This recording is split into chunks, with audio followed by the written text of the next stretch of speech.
Hello, welcome to this video, welcome to my channel. My name is Emma and today I'm going to be sharing with you my top 5 favorite high school English books.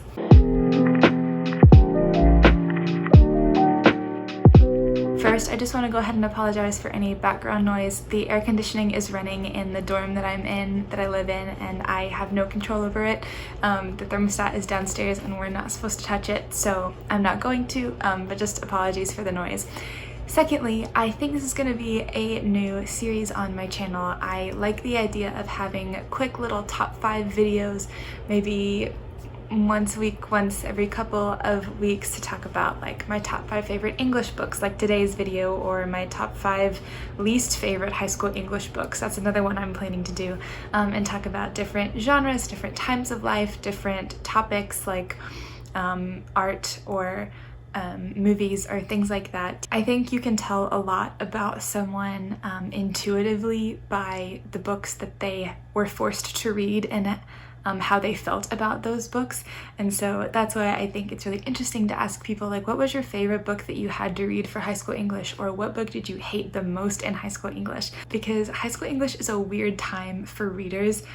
You are taken as a teenager and this classic literature is forced into your hands and you're supposed to understand it, and maybe with or without the help of a professor, you're expected to understand and learn great things from these great authors, when really, like, your brain physiologically isn't ready for it. So I think it's really interesting to see how different books affect different people when they're forced to read them. And I also think it's interesting what books you're forced to read as a teenager in your school system. I want to go ahead and get into it with a couple of honorable mentions. So the first book I have on my honorable mentions list is The Stranger by Albert Camus. I read this in my senior year, at the beginning of the year, I believe. It was one of the first couple of things that we read, and this was my first introduction to any sort of existential, absurdist, nihilist philosophy, which really super interests me. Absurdism is what The Stranger is based in, and it was actually the most interesting of the different philosophies that we looked at in English class that year. It was originally translated from French into English, so I want to read The Stranger, L'étrangère, in French when my French gets good enough as I continue to work on it. But anyway, I just thought that the character interactions were really interesting and it was a really good reading experience overall. Most of the things that I read my senior year are actually some of my favorite books still to this day, because I had an amazing teacher and the literature improved greatly towards my preferences that year. So I loved my senior year in English class. I'm moving bottom up the list. So my second honorable mention, which is actually like honorable mention number 1, is The Scarlet Letter by Nathaniel Hawthorne. A lot of people that I've talked to really did not like The Scarlet Letter in high school. They were really creeped out by Pearl and by just like the whole setting, all of the character dynamics were just creepy to them, but I was fascinated. I read this in my junior year of high school in American literature, which is what we studied that year, and at the end of the year we did a big project where we developed a magazine where you chose 6 to 8 of the works that we had read, poetry, short stories, novels, etc., and created one thematic tie between all of those works. And I wrote a diagnostic and statistical manual on the psychology of American literature. And it was really based on the pathologies that I had found in all of the things that we had read. I did a major article on the male lead in The Scarlet Letter, whose name I can't remember, the priest.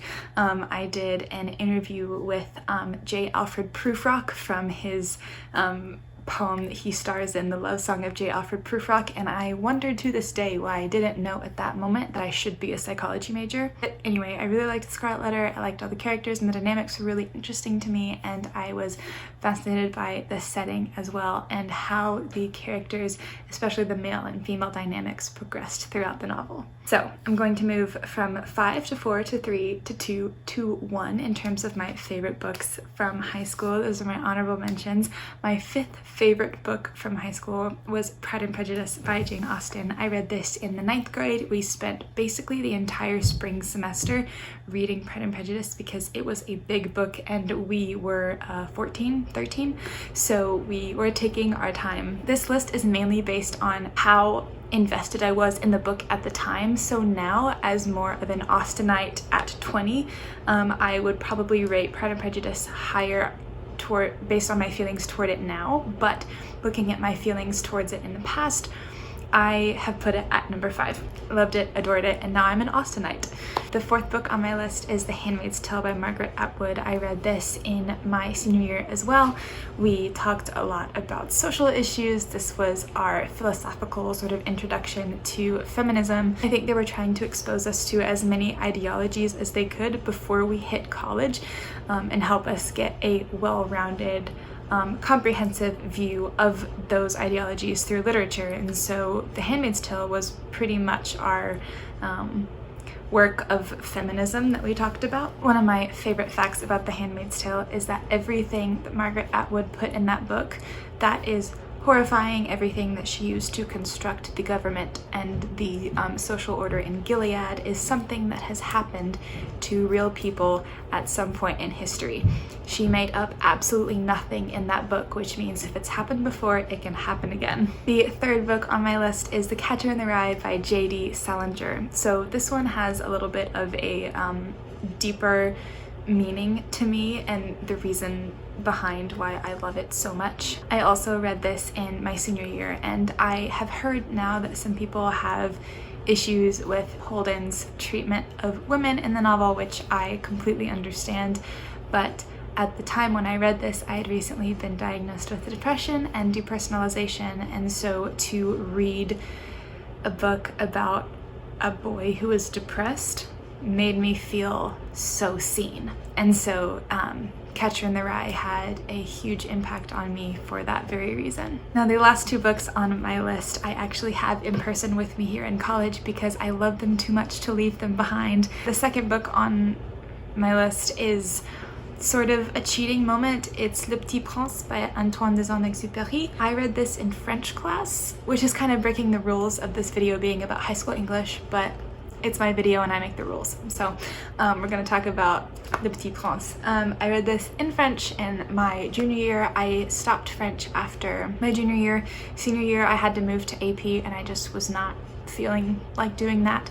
But I took French from grades 7 through 11 and we read this in our final year. We watched the musical from France from a few years ago, which was super weird, and then we also watched the new Netflix movie, which is adorable and precious, and I love that movie so much. I watch it over and over and I cry. This story is so dear and sweet and so full of deep meaning. It's very relationally focused, so it focuses a lot on the relationship between the prince and his rose and the prince and his fox, and those relationships are very teachable. I gained a lot as a late teenager reading this book, and in my further reflections on it, reading it again and watching the movie, I have continued to reap good things and good reminders and good philosophies from this book, and so I just think that everyone should read it. Last but certainly not least, actually certainly first, because it's number 1 on my favorite books from high school English list,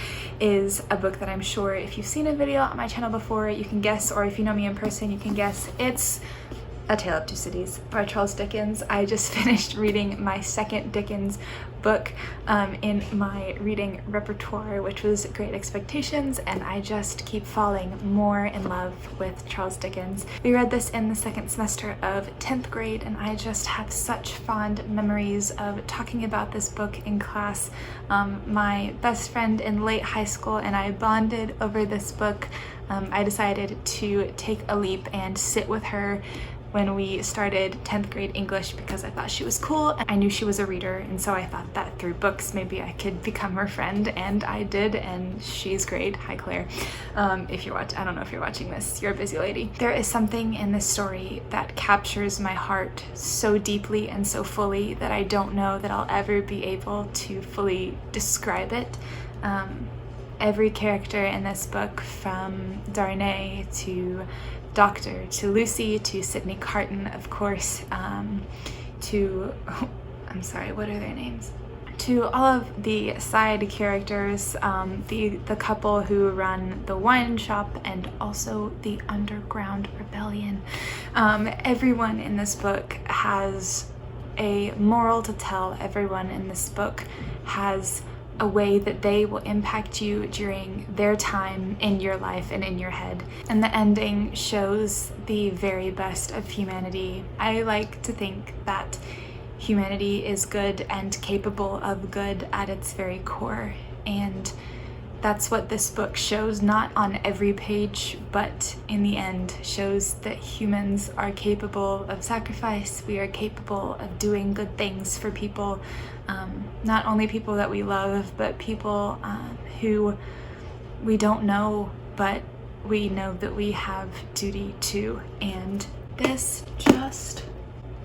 the ending makes me cry every time I read this book, which has been many times since that spring of 10th grade. I remember coming in to English class after we had been assigned to finish the book, and my teacher, sweet Mrs. Ingalls, she started explaining the ending to people who didn't pick it up when they first read and started crying. And she said that she cries every year, and I started crying too, and she said that I was the first student in her classes in a couple of years who had cried, so that made me feel good. I was in good company crying over the ending of this glorious, beautiful, wonderful book. That is all I have for you today. It's just a couple of memories, a couple of thoughts and feelings on the books that I read in high school. Soon I think I'll be coming with my top 5 least favorite books in high school. My top least favorite book of high school is being adapted into a TV show, so we'll talk about that. I will not be watching it. Maybe I will. Maybe I'll watch it and react. No, I don't think I want to torture myself like that. Anyway, thank you so much for watching this video. I hope you are doing well. If you're not, I hope it gets better soon, and I hope that you love what you're reading. I'll see you soon. Bye.